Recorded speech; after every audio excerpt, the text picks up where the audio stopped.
नमस्ते दोस्तों, स्वागत है आप सभी का आपके अपने YouTube चैनल लोकल टीवी पर। आज कई कई महीनों के बाद में मैं आपका दोस्त कौशिक फिर से आप सभी के सामने हूं, कागज़ नगर के लोकल समाचार लेकर।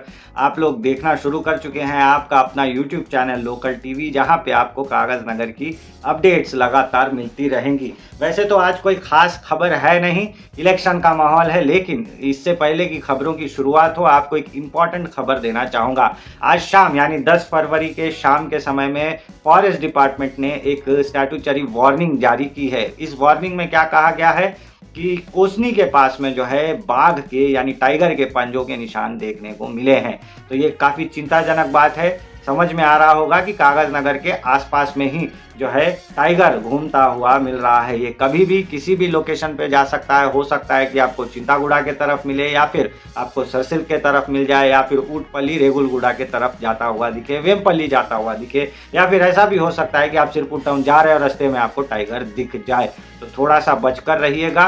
अगर आप लोग जो हैं इस तरफ काम करते हैं अपना सरसिल या फिर सिरपुर के तरफ, वेमपल्ली के तरफ, तो थोड़ा सा जो है केयरफुल रहिएगा। तो ये थी सबसे पहली अपडेट। अब चलते हैं आज के इम्पोर्टेंट मुद्दे पे, जो कि है इलेक्शन से जुड़ी हुई। सबसे पहले बात करते हैं कि इलेक्शन में हुआ क्या है, अब तक क्या हुआ है, उसका एक मोटा मोटी आपको निचोड़ बता देते हैं। दोस्तों, तेलंगाना बनने के बाद से ये दूसरा इलेक्शन है जहां पे नगर परिषद यानी म्युनिसिपैलिटी का जो है चुनाव होने जा रहा है। आमतौर पे जो है उर्दू भाषा में इसे बल्दिया कहा जाता है। बल्दिया मतलब म्युनिसिपैलिटी।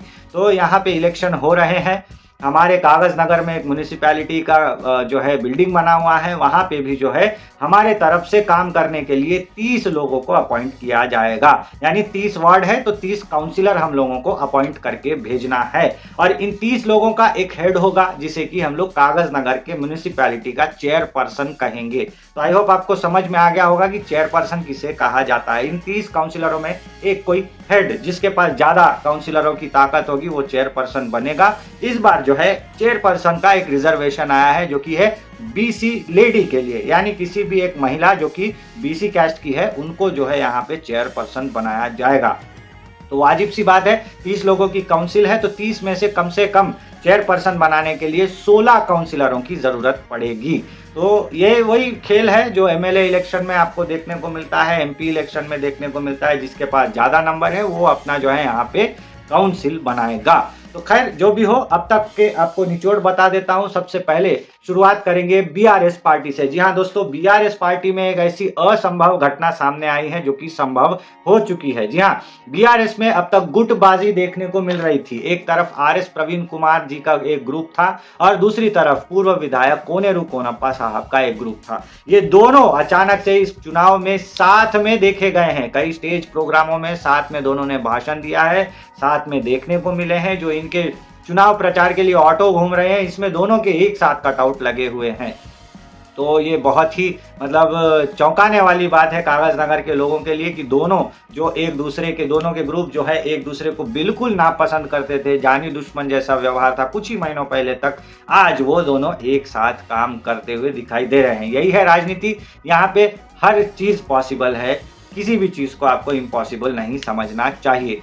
यहाँ पे दूसरा एक आपको बता दूं, कांग्रेस पार्टी का इम्पॉसिबल कारनामा, जहाँ पे कांग्रेस पार्टी के पास 30 सीटों पे खड़े करने लायक पूरे के पूरे नंबर्स भी नहीं थे। अचानक से कांग्रेस पार्टी ने जो है यहाँ पे पूरा का पूरा जिम्मेदारी एमएलसी दांडे विट्ठल को दे दिया। एमएलसी दांडे विट्ठल ने पूरा जो है ग्राउंड वर्क किया और अलग अलग पार्टियों से जो है कई उम्मीदवारों को वो खींच करके लेके आए, जहां पे उन्होंने बीजेपी को भी डैमेज किया और बीआरएस पार्टी को भी डैमेज किया। कई नेता ऐसे हैं जो कि सुबह तक बीआरएस में थे, शाम को कांग्रेस में दिखाई दिए। कई नेता ऐसे हैं जो कि सुबह तक बीजेपी में थे और आज शाम को जो है कांग्रेस में दिखाई दिए। ऐसे कई ऐसे नेताओं को टिकट भी दिया गया है जो कि अचानक से बाहर पार्टी से कांग्रेस में ज्वाइन हुए हैं। कांग्रेस न सिर्फ अकेले लड़ रही है, उनको जो है एमआईएम पार्टी का भी एक सपोर्ट देखने को मिल रहा है।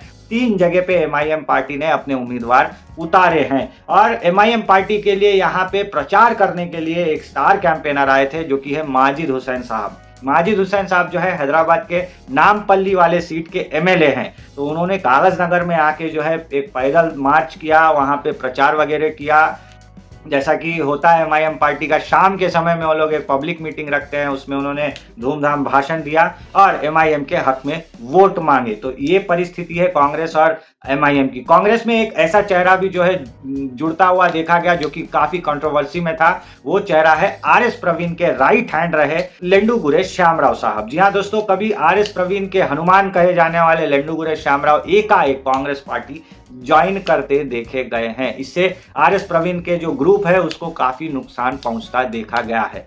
अब बात करते हैं दोस्तों बीजेपी की। यहाँ पे बीजेपी ने अपना एड़ी से लेके चोटी तक का सारा जोर लगा दिया है।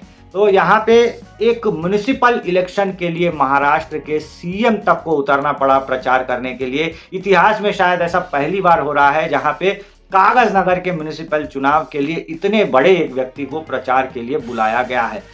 इस बार बीजेपी पूरा कंसंट्रेशन पूरे तेलंगाना के म्युनिसिपल चुनावों पर रख रही है।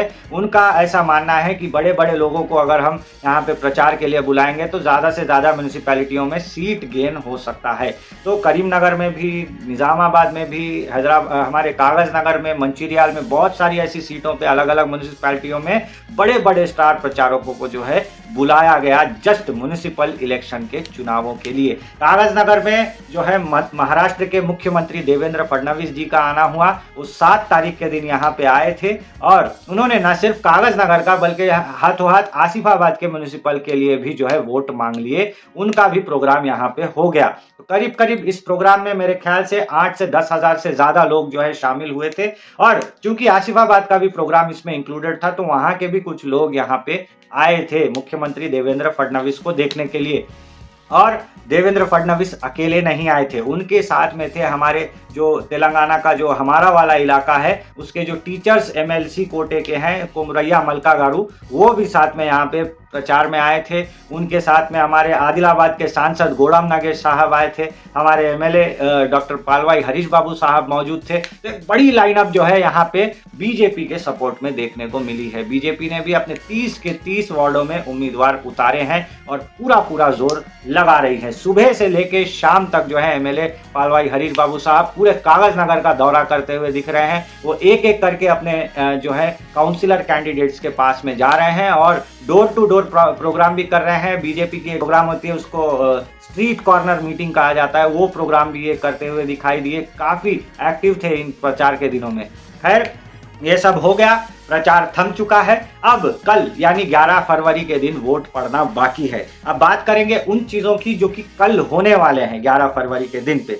एक चीज तो आप लोग ध्यान रख लीजिए, तो कल सरकारी छुट्टी रहेगी यानी गवर्नमेंट हॉलीडे रहेगा। स्कूल कॉलेज सब कुछ बंद रहेंगे। पूरे का पूरा प्रशासन जो है इलेक्शन पे फोकस करेगा। हमारे कागज नगर के जितने भी गवर्नमेंट एम्प्लॉइज है उन्होंने ऑलरेडी अपना पोस्टल जो है बैलेट वोट डाल दिया है और वो अपने काम के हिसाब से जो है इलेक्शन ड्यूटी पे चले गए हैं। अभी आपको वोट डालना है। पूरे कागज नगर में 85 यानी 85 वोटिंग सेंटर्स बनाए गए हैं वोट डालने के लिए और हर वार्ड के हिसाब से जो है कन्वीनियंस के हिसाब से यहाँ पे जो है वोटिंग सेंटर्स बनाए गए हैं। आप वोट डालने के पहले सबसे पहले आप अपना वोटर स्लिप देखिएगा, आपका कहाँ पे है वोटिंग सेंटर मालूम कीजिएगा। अगर आपको नहीं पता है तो कोई लोकल लीडर से या प्रशासनिक ऑफिसर से पता कर लीजिए कि आपका वोट कहाँ है।